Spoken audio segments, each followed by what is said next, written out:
सभी भाइयों को जय हिंद। मेरा नाम इंदल कुमार उर्फ रिहांस भाई।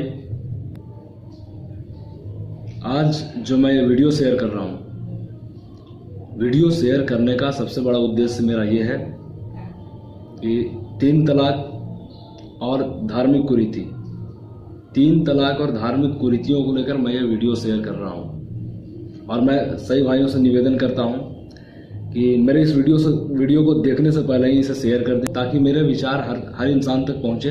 इसलिए मैं आपसे निवेदन करता हूँ कि मेरे इस वीडियो को सबसे पहले शेयर कर दें, उसके बाद देखें। और मैं सभी भाइयों से, मुस्लिम भाइयों से, मुस्लिम बहनों से मैं निवेदन करते हुए एक बात कहना चाहूँगा कि मेरे मुस्लिम भाई, मुस्लिम बहन, ये बिल्कुल भी मत सोचना कि मैं सनातन धर्म से ताल्लुक़ रखता हूँ इसलिए मैं तुम्हारे मजहब को कुछ कह रहा हूँ, तुम्हारे ही धर्म की कुरीतियों के बारे में कह रहा हूँ। ऐसा बिल्कुल भी नहीं है। मैं हर धर्म के कुरीतियों के खिलाफ हूँ। जो गलत है वो गलत है, जो सही है वो सही है। तो मुझे लगता है कि मेरे ऊपर कुछ तरह का शक नहीं किया जाना चाहिए कि मैं कोई गलत इंसान हूँ, और लगता है कि मैं कुछ गलत इंसान हूँ, मेरे ऊपर कोई शक भी हो सकता है। तो मैं आप सबसे कहना चाहता हूँ कि आप मेरे वीडियो को शेयर मत करना। फिर आज जो सबसे पहले मैं 3 तलाक के बारे में जो कहने जा रहा हूँ, सबसे पहली बात मेरी ये है, जो सुप्रीम कोर्ट के 5 में से 3 न्यायाधीशों ने एक बार में 3 तलाक देने के खिलाफ अपना स्पष्ट फैसला जो सुनाया है, और इसी के साथ 3 तलाक की यह प्रथा खत्म हो गई। मैं इस फैसले को स्वागत करता हूं। ये बहुत ही अच्छी न्यूज़ है। करीब करीब सभी लोग मान रहे हैं कि यह प्रथा खत्म होने से मुस्लिम महिलाओं को समान अधिकार मिल जाएगा।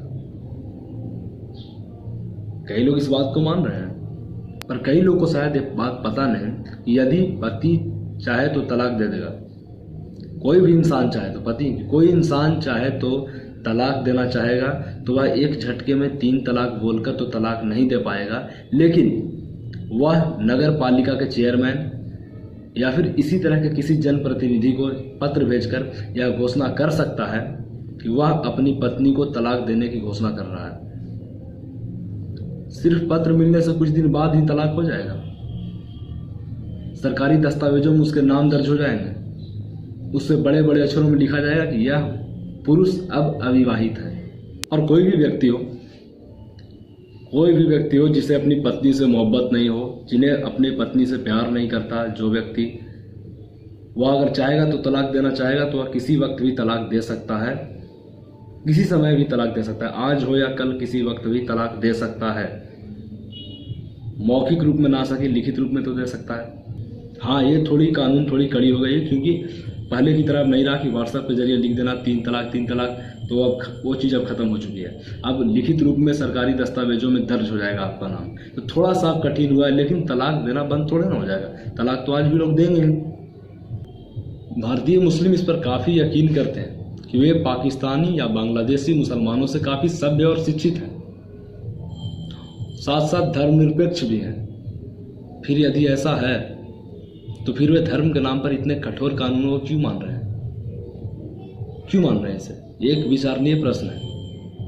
पाकिस्तान और बांग्लादेश में मैं अगर देखूं तो 10 को पहले एक बार में 3 तलाक को खत्म कर दिया गया है। उनके कानूनों में अब संशोधन किया जा चुका है। वहां अब 3 बार तलाक बोलने से तलाक नहीं होता। अगर किसी को तलाक देना होता है तो सरकारी दफ्तरों में लिखित तलाक का प्रमाण पत्र देना होता है, लिखित रूप में। और तलाक देने का अधिकार सभ्यता विरोधी नहीं है, लेकिन अक्सर ही देखा जाता है कि पुरुषों को तलाक देने का अधिकार है, पर महिलाओं को यह अधिकार नहीं है। और जहाँ तक का मेरा मानना है कि जिस तरह से 2 लोगों की पसंद या सहमति से शादी करने का अधिकार है, उसी तरह दोनों को अपने हिसाब से तलाक देने का भी अधिकार होना चाहिए। सबसे बड़ी बात है। और मैं आजकल मीडिया में, सोशल मीडिया, प्रिंट मीडिया में सवाल आजकल ज़्यादा उछाला जा रहा है कि क्या मुस्लिम भेदभावजनक कानून बदलना चाहते हैं। यह सवाल करने पर अधिकांश से उत्तर मिलता है कि नहीं। तो ऐसा इसलिए क्योंकि उन्हें विभेद से प्यार है, मोहब्बत है। परंतु एक डेमोक्रेटिक कंट्री, गणतांत्रिक देश में भेदभाव वाले कानून का कोई स्थान नहीं हो सकता। ऐसा कोई स्थान नहीं हो सकता जिससे भेदभाव क्रिएट हो, ऊंच नीच क्रिएट हो। अब समस्या यह है, यह बात कौन किसे समझाए, और भारत में ऐसा ही होता है। और इसी वजह से मुस्लिम महिलाएं एक गणतांत्रिक देश में मानवाधिकार से वंचित है। यही सबसे बड़ा वजह है। और मेरी आंखें गवाह है इसकी कि मैंने मानवाधिकार कर्मियों को इस मुद्दे पर कभी भी बात करते नहीं देखा है, कभी भी मुखर नहीं देखा है हमने। जब तक एक महिला आत्मनिर्भर नहीं हो जाती, वे सर ऊंचा कर कर नहीं चल सकती। शिक्षा और आत्मनिर्भरता सभी के लिए जरूरी है, और ये सबसे अधिक आवश्यक महिलाओं के लिए है, क्योंकि यही दोनों चीज़ों के वजह से वे हमेशा प्रताड़ित होते आ रही है, हमेशा। और अपने हिंदुस्तान के अनुसार मैं देखूं तो भारत में अधिकांश लोग तलाक विरोधी हैं। पति पत्नी में तलाक होने पर क्या महिला अपनी औलाद को लेकर जंगल में जाएगी? वहां भी तो जगह नहीं है, इसलिए वे आत्महत्या कर लेती है। और आत्महत्या करना कोई समाधान नहीं, बल्कि एक समस्या है। इसका एक ही समाधान है, शिक्षित और आत्मनिर्भर होना। कुछ लोग शायद मेरी बातों से नाराज भी हो सकते हैं, मगर ऐसे लोगों को नाराज नहीं करने से, माफ़ करना मेरे दोस्त, अगर आप जैसे लोगों को मैं नाराज नहीं करूंगा तो आप शायद जान लो आज कि आपके कारण ही, आपके नाराज न होने के कारण ही तुष्टीकरण की राजनीति और नारी विरोधी धार्मिक कानूनों की वकालत होती है अपने देश में। एक बार में 3 तलाक की प्रथा खत्म होना उस विशाल पत्थर को एक मामूली धक्का देने जैसा है, जो हिला तो है लेकिन कभी खिसका नहीं है। That is fact. साफ तर्ज पे कहना चाहूंगा कि मैं सिर्फ इस्लाम के बारे में नहीं कहना चाहूंगा कि इसमें कुरीति थी। कुरीति हर मजहब में रहा है। अभी तक बौद्ध धर्म में मुझे नहीं पता चला है कुरीति के बारे में, पर रियलिटी में बताऊं यार, अपने देश की अगर इतिहास पढ़ोगे तो पता चलेगा, धर्म की बात अगर जानोगे तो पता चलेगा कि धर्म क्या है।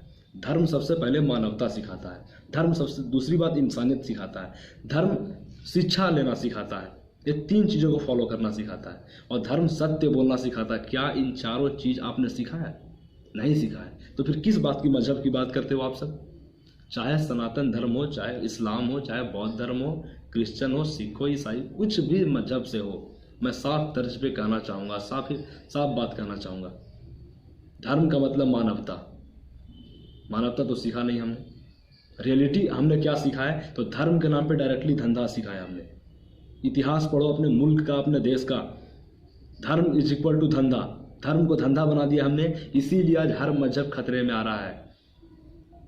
और रियलिटी जो अपने देश में जो बात बार बार बोली जाती है कि मजहब खतरे में आ गया, मजहब, मैं बता दूं आपको, 3 तलाक बैन होने से पहले मजहब खतरे में था। बैन होने के बाद मजहब खतरे में नहीं है। अब आपका मजहब और आबाद हो गया है।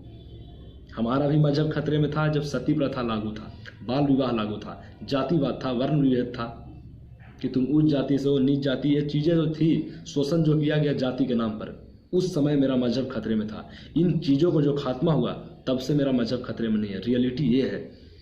तो मैं सारे वर्ग के, सारे धर्म के युवाओं से विनम्र निवेदन करना चाहता हूँ कि यार, धर्म इज इक्वल टू सबसे पहले इंसानियत को फॉलो करो, और धर्म में जो कुरीति है उसका सीधे उसका विरोध करो, क्योंकि वो हम 7वीं सदी की कानून को 21वीं सदी में लागू करके क्या साबित करना चाहते हैं? हम बताओ क्या साबित करना चाहते हैं? मैं साफ तर्ज पे कहता हूँ यार, इस देश में जो बहुत सारे महान लोग आए, धर्म के नाम पे धंधा कौन नहीं किया? तो स्वामी विवेकानंद जैसे, जबकि ऊपर से नीचे तक भगवा पहनते थे, वो शायद आपको पता होना चाहिए, लेकिन उन्होंने धर्म के नाम पे कभी धंधा नहीं किया। रियलिटी धर्म को फॉलो करने वाले वो व्यक्ति थे। इस्लाम में कौन? अब्दुल कलाम साहब का नाम सुना होगा आपने। रियलिटी इज अ मुस्लिम यार, सच्चा मुसलमान उसे कह सकते हो तुम, जिनका मैं नाम ले रहा हूं, क्योंकि मजहब, जिंदगी जीना, इंसानियत उन्हीं ने सिखाया। और हम बार बार क्या दोष देते हैं कि हमारे हिंदुस्तान में अकबर आए, बाबर आए, हमारे मंदिरों को तोड़ा, लूटा, ऐसे वैसे किया, हमारा मजहब खतरे में आ गया। ये बात फैक्ट है यार। हमारे देश में वो लोग आए, बाबर आए, हुमायूं आया, अकबर आया, कोई भी आया, धर्म परिवर्तन करवाया है, ठीक है, करवाया, ऐसा कोई बात नहीं है।